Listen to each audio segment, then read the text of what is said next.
Perkenalkan, nama saya Akila Zaranafisa. Nama saya Pritan Soktaviani. Nama saya Vina Bilkis. Nama saya Ibnu Ahmad Adli Safa. Nama saya Nafi Raditya Fatin. Nama saya Zahid Abdul Rashid. Kami dari kelompok 2 kelas 10-5 akan mempresentasikan hasil proyek statistika kami mengenai pengolahan data tinggi badan siswa-siswi kelas 10-5. Selamat menyaksikan! Pertama-tama, saya dan kelompok saya mengumpulkan data tinggi badan siswa-siswi kelas 10-5. Nah, dari data tersebut diperoleh nilai tertingginya yaitu 175 cm dan nilai terendahnya 144 cm. Selanjutnya, kita akan menentukan jangkauan. Jangkauan disimbolkan dengan huruf R. Rumusnya adalah R sama dengan X max dikurang X min. Maksudnya adalah nilai tertinggi dikurang nilai terendah. Nah, nilai tertingginya yaitu 175 dikurang nilai terendahnya yaitu 144. Sehingga menghasilkan 31. Jadi, jangkauan yang kita peroleh adalah 31. Kemudian, kita akan menentukan banyak kelas dengan menggunakan rumus Stargess. Banyak kelas disimbolkan dengan huruf K. Sehingga, K sama dengan 1 ditambah 3,3 log N. Log N yang dimaksud adalah total keseluruhan data yang kita miliki. Nah, total keseluruhan data yang kita miliki itu ada 35. Jadi, setelah kita masukkan, K sama dengan 1 ditambah 3,3 log 35 sama dengan K sama dengan 6,095. Nah, ini dibulatkan menjadi 7 karena harus bilangan bulat. Setelah itu kita akan menentukan panjang kelas. Panjang kelas disimbolkan dengan huruf P. Rumusnya adalah P sama dengan R dibagi K. R adalah jangkauan dan K adalah banyak kelas. Sehingga P sama dengan jangkauannya 31 dan banyak kelasnya ada 7. Sama dengan 4,42. Nah, ini dibulatkan menjadi 5. Kenapa dibulatkan ke atas? Karena supaya intervalnya cukup. Kemudian data dikelompokkan ke dalam interval kelas seperti 144 sampai 148, 149 sampai 153, 154 sampai 158 dan seterusnya. Dari sini diperoleh frekuensi tiap interval, misalnya interval 144 sampai 148 memiliki frekuensi yaitu 5. Kemudian data disajikan dalam bentuk diagram lingkaran. Nah, diagram lingkaran itu digunakan untuk menunjukkan perbandingan jumlah data pada setiap interval dalam bentuk bagian-bagian lingkaran. Cara membuat diagram lingkaran yaitu pertama kita cari persentase dari setiap interval. Kemudian caranya yaitu frekuensi dibagi jumlah seluruh data kemudian dikalikan 100%. Terus untuk mencari besar sudutnya, caranya yaitu frekuensi dibagi jumlah seluruh data kemudian dikalikan 360 derajat. Kita ambil contoh di interval 169 sampai 173 cm. Dengan frekuensinya di sini 9. Frekuensinya 9. Nah, 9 dibagi 35 dikali 100% sama dengan 25,71%. Dan besar sudutnya 9 dibagi 35 dikali 360 derajat sama dengan 93 derajat. Nah, di sini terlihat bahwa interval 169 sampai 173 cm memiliki bagian lingkaran yang paling besar karena frekuensinya paling besar. Selain itu, data juga disajikan dalam bentuk histogram. Histogram ini digunakan untuk menunjukkan distribusi data dalam bentuk diagram batang yang saling berdempetan. Pada histogram, sumbu horizontal digunakan untuk menunjukkan interval kelas, sedangkan sumbu vertikal digunakan untuk menunjukkan frekuensi. Nah, dari histogram yang telah dibuat ini, dapat dilihat bahwa batang tertinggi yaitu ada pada interval 163 sampai 169 sampai 173 cm yang menunjukkan bahwa interval tersebut memiliki frekuensi yang paling besar. Pertama-tama, mari kita lihat tabel di atas ini yaitu tabel mengolah data. Nah, kami membagi data dalam 7 rentang interval mulai dari 144 sampai 175 cm. Lalu di sampingnya ini ada frekuensi. Nah, frekuensi ini untuk menunjukkan jumlah data pada tiap interval. Nah, total data yang kami miliki adalah 35. Lalu di sampingnya ini ada SI atau nilai tengah. Nah, Kami menggunakan trik cepat untuk mencari X ini dengan cara menghitung selisih antar interval, lalu dibagi menjadi 2, kemudian ditambahkan ke batas bawah. Lalu di sampingnya ini ada kolom F dikali XI, yaitu hasil penjumlahan perkalian frekuensi dengan nilai tengah. Nah, jika semua dijumlahkan, kita mendapatkan total sebesar 5.652,5. Nah, lanjut ke perhitungan pertama, yaitu mean. Nah, untuk menghitung mean ini, kami menggunakan rumus X bar sama dengan sigma F dikali XI per N, yaitu sama dengan 5.652,5 dibagi 35, yaitu jumlahnya X bar sama dengan 161,5. Lanjut mencari median atau nilai tengah. Menggunakan rumus median sama dengan TB plus dalam kurung 1/2N dikurang F besar dibagi F kecil tutup kurung I sama dengan 158,5 ditambah ditambah dalam kurung ini berapa sih, 17,5 dikurang 14/7 tutup kurung 5. Nah, 158,5 ditambah dalam kurung 3 dikali 5/7 tutup kurung 5 sama dengan 158,5 ditambah 0,5 dikali 5. Nah, di bawah ini yaitu lalu 158,5 ditambah 2,5 hasilnya 161. Nah, selanjutnya yaitu modus nilai yang paling banyak muncul. Cara ngitungnya yaitu MO sama dengan TB plus dalam kurung D1 per D1 ditambah D2 tutup kurung dikali I sama dengan TB-nya yaitu 153,5 ditambah D1-nya 5 per 5 plus 2 yaitu D2-nya lalu dikali 5 sama dengan 153,5 ditambah 3,6 yaitu hasilnya 157,1. Ini untuk yang kelas 3. Lalu selanjutnya MO sama rumusnya kayak tadi, tinggal masukin aja, yaitu sama dengan 168,5 ditambah dalam kurung 6/6 tambah 7 tutup kurung dikali 5. Lalu hasilnya 168,5 ditambah 2,3. Hasilnya yaitu sama dengan 170,8, yaitu untuk kelas 6. Kemudian kita juga mencari data desil. Di sini kita ambil data desil kedua. Jadi di sini ada rumusnya yaitu 2/10 dikali N sama dengan 2/10 dikali 35 sama dengan 7. Dan itu berada di kelas 3. Kemudian kita lanjut ke rumus selanjutnya yaitu D2 sama dengan TB ditambah dalam kurung 1/10 N dikurang F besar per F kecil tutup kurung I sama dengan 153,5 ditambah dalam kurung 7 kurang 5 bagi 9 tutup kurung 5 sama dengan 153,5 ditambah 2/9 kali 5 sama dengan 153,5 ditambah 1,1 dan hasilnya adalah 154,6. Kemudian kita lanjut ke data persentil. Di sini kita ambil data persentilnya yaitu 60. Jadi rumusnya adalah 60/100 dikali 35 dan hasilnya adalah 21, tepat berada di kelas 4. Kemudian rumus selanjutnya adalah P60 sama dengan TB ditambah dalam kurung 1/100 N min F besar dibagi F kecil tutup kurung I. Kemudian 158,5 ditambah dalam kurung 211 kurang 14 bagi 7 tutup kurung 5.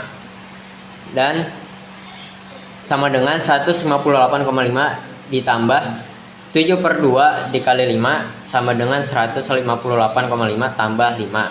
Dan hasilnya adalah 163,5. Kemudian kita juga mencari kuartil atas atau kuartil atau Q3. Di sini rumusnya adalah 3 per 4 dikali N. Nah, kita masukin aja sama dengan 3 per 4 dikali 35 sama dengan 26,25. Itu tepat berada di kelas 7. Kemudian rumus selanjutnya adalah Q3 sama dengan TB ditambah dalam kurung 3 per 4 dikali N min F besar dibagi F kecil tutup kurung I sama dengan 168,5 ditambah dalam kurung 26,25 dikurang 24 dibagi 9 tutup kurung kali 5 sama dengan 168,5 ditambah 2,25 dibagi 9 dikali 5. Hasilnya adalah 168,5 tambah 0,25 kali 5. Dan hasil utamanya yaitu 168,5 ditambah 1,25 menghasilkan 169,75. Kemudian ada kuartil bawah nih. Nah, kuartil bawah atau Q1 itu rumusnya sama dengan rumusnya 1 per 4 dikali N. Nah, kita tinggal masukin aja 1 per 4 dikali 35 sama dengan 8,75. Itu tepat berada di kelas ketiga. Rumusnya adalah Q1 sama dengan TB ditambah dalam kurung 1 per 4 N dikurang F besar dibagi F kecil tutup kurung I sama dengan 153,5 ditambah dalam kurung 8,75 min 5 bagi 9 dikali 5 sama dengan 153,5 ditambah 3,75 dibagi 9 dikali 5 yaitu sama dengan 153,5 tambah 2,1 hasilnya adalah 155,6. Lalu di sini ada yang namanya tabel statistika. Di dalam tabel statistika ada yang namanya interval. Interval terdiri dari 7 kelas. Kelas pertama ada di angka 144 sampai 148. Lalu kelas yang kedua ada di angka 149 sampai 153. Kelas yang ketiga ada di angka 154 sampai 158. Kelas yang kelima ada di angka 164 sampai 168. Kelas yang ke-6 ada di angka 169 sampai 173. Kelas yang terakhir ada di angka 174 sampai 178. Setelah interval ada frekuensi. Frekuensi dari kelas pertama adalah 1, kelas kedua adalah 4, kelas ketiga 9, kelas keempat 7, kelas kelima 3, kelas ke-6 9, dan kelas ke-7 2. Setelah itu ada XI atau nilai tengah. Nilai tengah dari kelas yang pertama adalah 145,5. Nilai tengah yang dari kelas kedua ada 150,5. Nilai tengah dari kelas yang ketiga ada 155,5. Nilai tengah yang keempat dari kelas yang keempat ada 160 sampai 160,5. Dari kelas yang kelima ada 165,5. Dari kelas yang keenam ada 170,5. Dari kelas yang ketujuh ada 175,5. Setelah itu ada F dikali XI. Di kelas pertama F dikali XI-nya adalah 145,5. Lalu yang kedua ada 602. Yang ketiga ada 1399,5. Yang keempat ada 1123,5. Yang kelima ada 496,5. Yang keenam ada 1534,5. Yang ketujuh ada 351. Jika ditotalkan menjadi 5652,5. Setelah itu ada XI dikurang X bar. X bar adalah rata-rata.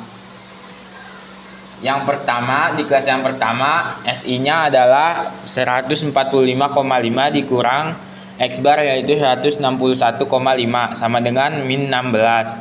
Yang kelas kedua 150,5 dikurang 161,5 sama dengan min 11.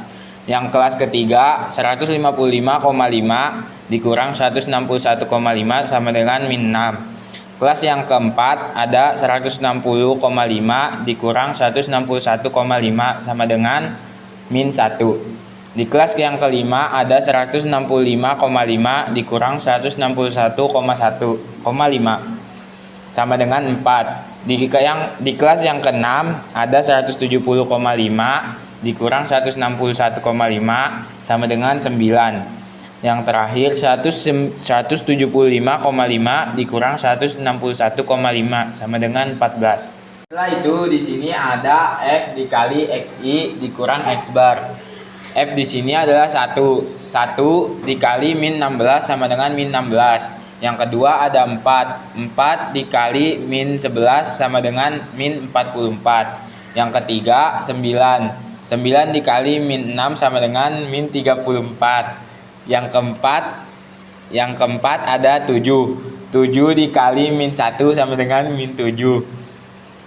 Yang kelima ada 3 dikali 4 sama dengan 12. Yang keenam ada 9 dikali 9 sama dengan 81. Yang ketujuh ada 2 dikali 14 sama dengan 28. Lalu sigma F dikali XI dikurang X bar sama dengan 0. Lalu di sini ada XI dikurang X bar di pangkat 2. Min 16 di pangkat 2 sama dengan 256. Di kedua ada min 11 di pangkat 2 sama dengan 121. Yang ketiga ada min 6 di pangkat 2 sama dengan 36. Yang keempat ada min 1 di pangkat 2 sama dengan 1. Yang kelima ada 4 di pangkat 2 sama dengan 16. Yang keenam ada 9 di pangkat 2 sama dengan 81. Dan yang terakhir 14 di pangkat 2 sama dengan 196. Setelah itu yang terakhir ada F dikali XI dikurang X bar di pangkat 2. Yang di kelas pertama ada 1 dikali 256 sama dengan 256. Yang kelas kedua ada 4 dikali 121 sama dengan 484. Yang ketiga ada 9 dikali 36 sama dengan 324. Yang keempat ada 7 dikali 1 sama dengan 7. Yang kelima ada 3 dikali 16 sama dengan 48. Yang keenam ada 9 dikali 81 sama dengan 729. Yang ketujuh ada 2 dikali 196 sama dengan 392. Total sigma F dikali XI dikurang X di pangkat 2 sama dengan 2240. Nah, untuk memahami ini, kami menggunakan 4 penyebaran data, yaitu pertama ada JAK atau jangkauan antar kuartil. Jangkauan antar kuartil mengukur selisih antara Q3 dan Q1, berfungsi untuk melihat sebaran 50% data yang berada di tengah-tengah. Nah, rumusnya yaitu Q3 dikurang Q1, yaitu 199,75 dikurang 155,6, yaitu hasilnya 14,15. Yang kedua ada SAK atau simpangan antar kuartil. Simpangan antar kuartil mengukur setengah lebar jangkauan atau kuartil, menunjukkan rata-rata jarak dari kuartil ke tengah-tengah data. Nah, rumusnya yaitu ada Q3 dikurang Q1 bagi 2, yaitu 14,15 dibagi 2 sama dengan 7,075. Yang ketiga ada simpangan rata-rata. Simpangan rata-rata memberitahu seberapa jauh rata-rata setiap nilai data menyimpang dan rata-rata pusatnya. Yaitu rumusnya ada Sigma F kali XI dikurang X bar dibagi N, yaitu 0 bagi 35 sama dengan 0. Yang keempat dan yang terakhir ada simpangan baku. Simpangan baku menunjukkan tingkat penyebaran data secara keseluruhan dari rata-rata. Rumus simpangan baku yaitu akar sigma F dikali XI kurang X bar bagi N, yaitu akar 2240 dibagi 35 sama dengan akar 64 sama dengan 8. Sekian penjelasan dari kami, kurang lebihnya mohon maaf. Terima kasih sudah menyaksikan. Wassalamualaikum warahmatullahi wabarakatuh.